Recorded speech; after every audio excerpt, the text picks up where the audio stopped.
Hey guys, this is George 3N Guitars, and I got my next project here lined up in front of me, and check this out. This is a mystery Tele. I have no idea how old it is. I'm guessing it's been around for a while. And a friend of mine was moving, and they were cleaning out their attic, and they decided to give me a couple of guitars they found. There's another one. This is an old Harmony arch top jazz guitar that I'm not exactly sure what to do with yet, but I'll figure something out.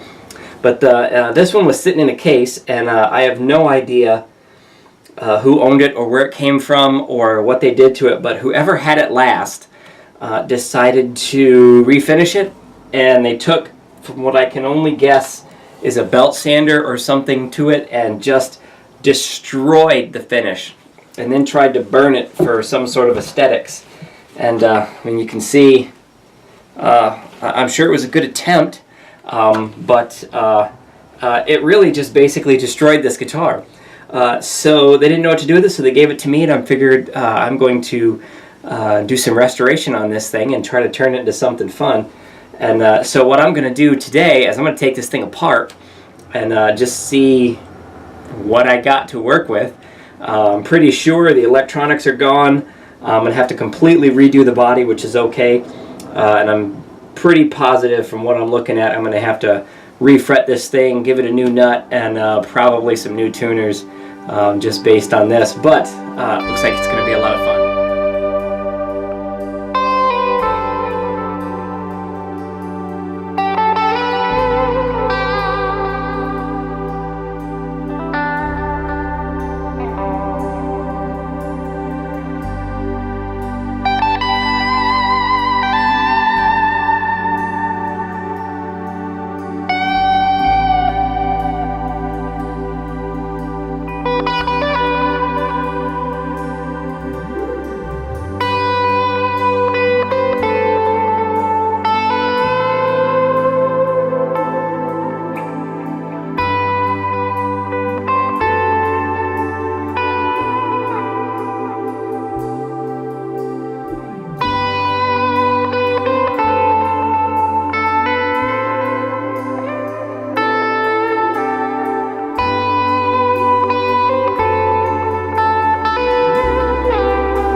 So when you're pulling frets off of an old neck like this, Fender did a couple of different things in the early guitars.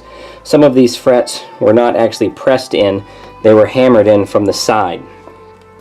And it's really hard to tell which ones are which. But when you're taking these frets off, one of the things that you want to make sure you're not doing is you notice that I didn't lose any material in here. This is still all where it should be. Once I get all these pulled out, what I'm going to do is I'm going to save the dust. So I'll sand this on actually on a piece of paper. So when I redo the radius on this, which I'm guessing is either a 12 or a 10, these low spots right here, I'm going to try to get some of those out. And what I'll do is I'll save the dust, and on any of the areas where I think I need some more attention, like that's really deep there and here, so I may add some dust and then put some glue in there. And then when I go back over it again, you won't see it. It'll just look like a filled fretboard because I'm using the actual wood dust itself.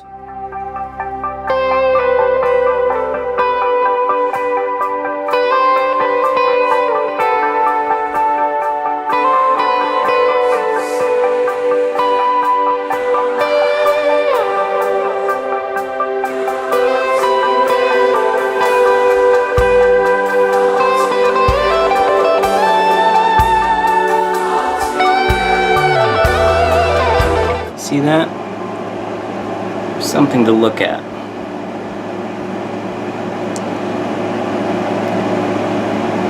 Right up in here, right about here and here, there's a couple of pieces that lift it up just barely. So what I'm going to do before I sand it is I'm going to put some of this stuff in between the fret slots. This is called fret dam, and this is a material that super glue actually doesn't stick to. So what I'm going to do is I'm going to very lightly take a look, basically kind of clean off some of these, and I'm going to take some very, very thin super glue, and I'm just going to wick it inside those areas and make sure those pieces lay down. That way when I'm sanding, I don't tear off huge chunks.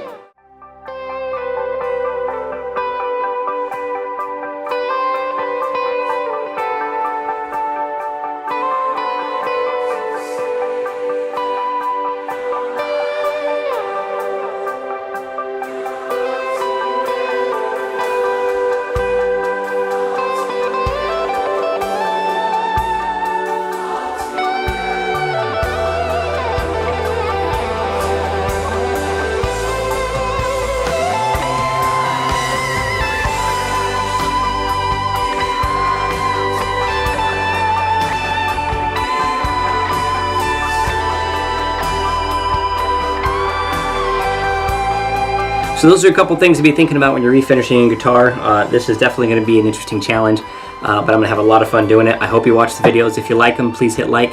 I'd love to hear any comments or any thoughts you have about the paint job or what you think I should do with this particular little venture that I'm working on here.